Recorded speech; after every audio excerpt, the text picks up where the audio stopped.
L'histoire des Juifs de France, racontée par Gérard Inger.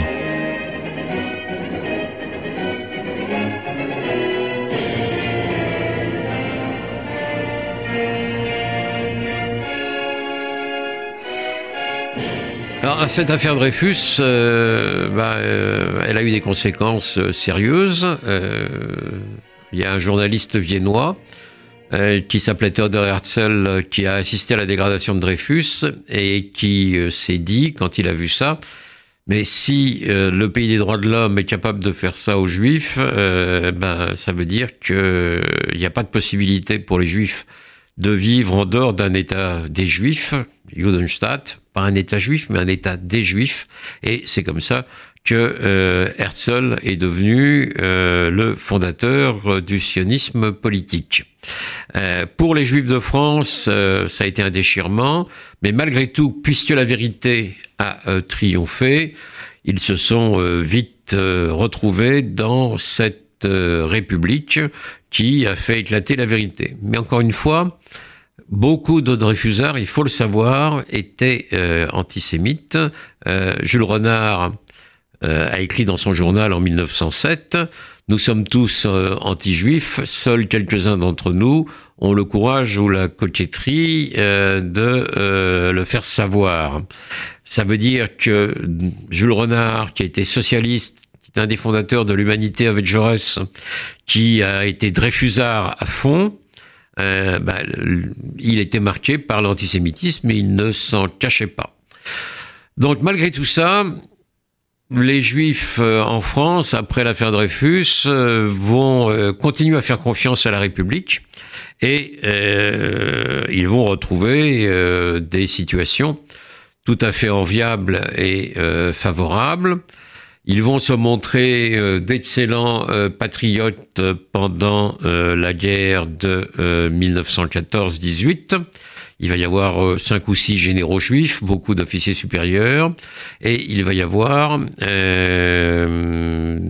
6500 juifs tués parmi les 20 000 soldats juifs, sans compter les volontaires juifs étrangers qui se sont engagés dans l'armée française. Donc les Juifs ont fait largement leur devoir pendant cette guerre 14-18, au point que Maurice Barrès, en 1917, lorsqu'il a écrit les grandes familles spirituelles de la France, a reconnu lui-même que les Juifs faisaient partie de ces familles spirituelles de la France et il a abandonné son antisémitisme. Ça ne veut pas dire pour autant que l'antisémitisme a disparu, là non plus.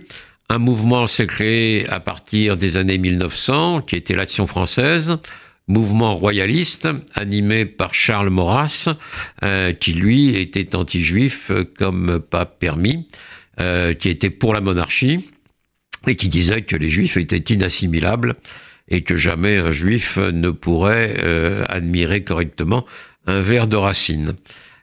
Donc cet antisémitisme perdure, d'autant que l'Action française est un mouvement qui pénètre fortement les milieux intellectuels. Malgré tout, les Juifs sont très présents dans la politique dans les années entre 1900 et 1930.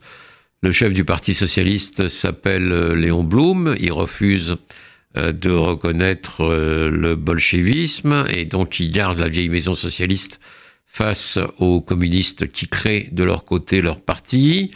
Le directeur de cabinet de Clémenceau pendant la guerre s'appelle Georges Mandel.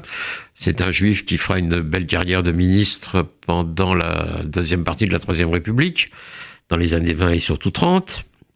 Donc les juifs sont présents en politique, sont présents dans les sphères intellectuelles, avec Henri Bergson, philosophe, professeur de philosophie au Collège de France. On a également des Juifs très présents dans le domaine artistique, avec l'École de Paris, Chagall, Modigliani, Patient. Donc, les Juifs très présents dans l'ensemble de la vie française. Donc on peut dire tout va pour le mieux dans le meilleur des mondes. Eh bien on va s'apercevoir que ça va pas être véritablement le cas parce que il y a beaucoup de Juifs qui viennent en France, de Pologne, de Russie, de Roumanie, quelques-uns qui viennent également de l'Empire ottoman, chassés par les révolutions de la Turquie. Et la population juive va beaucoup croître. Elle va croître de 60 000 nouveaux immigrants, qui pour la plupart, sauf ceux de l'Empire ottoman, ne parlent pas français, ne parlent yiddish, ont des mœurs et des coutumes très différentes des juifs français intégrés et assimilés, qui d'ailleurs, ces juifs français intégrés et assimilés les voient venir pas toujours d'un très bon œil. Et ces juifs qui deviennent très visibles, puisqu'ils occupent des quartiers comme le Marais, vont susciter, à partir des années 1930, un nouvel antisémitisme.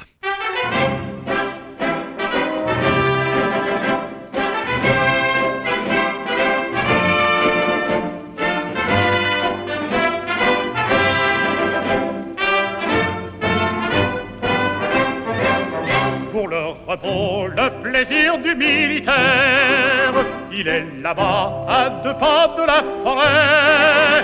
Une maison au mur tout couvert de lierre, autour l'Ourou, c'est le nom du cabaret.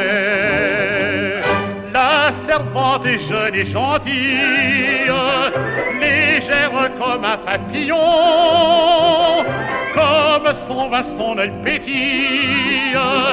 Nous l'appelons la Madelon, nous en rêvons la nuit, nous y pensons le jour.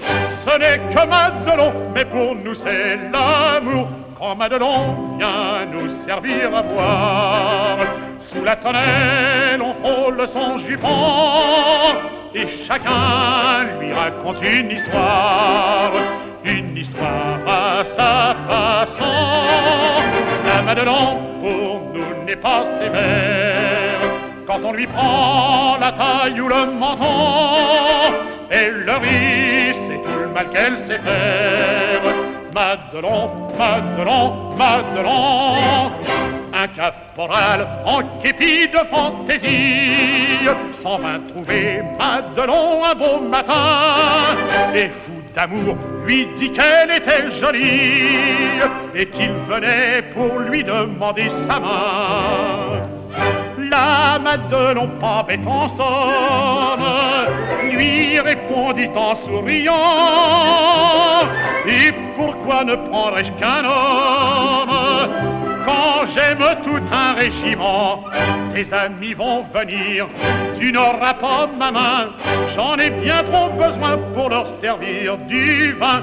Quand Madelon vient nous servir à boire, sous la tonnelle on frôle son jupon, et chacun lui raconte une histoire à sa façon.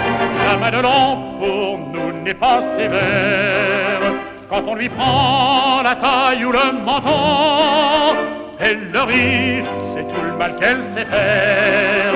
Madelon, Madelon, Madelon, quand Madelon vient nous servir à boire, sous la tonnelle on frôle son jupon, et chacun lui raconte une histoire à sa façon. La Madelon pour nous n'est pas sévère, quand on lui prend la taille ou le menton, elle le rit, c'est tout le mal qu'elle sait faire. Madelon, Madelon, Madelon. Retrouvez un nouveau feuilleton de l'histoire des Juifs de France, raconté par Gérard Inger, la semaine prochaine.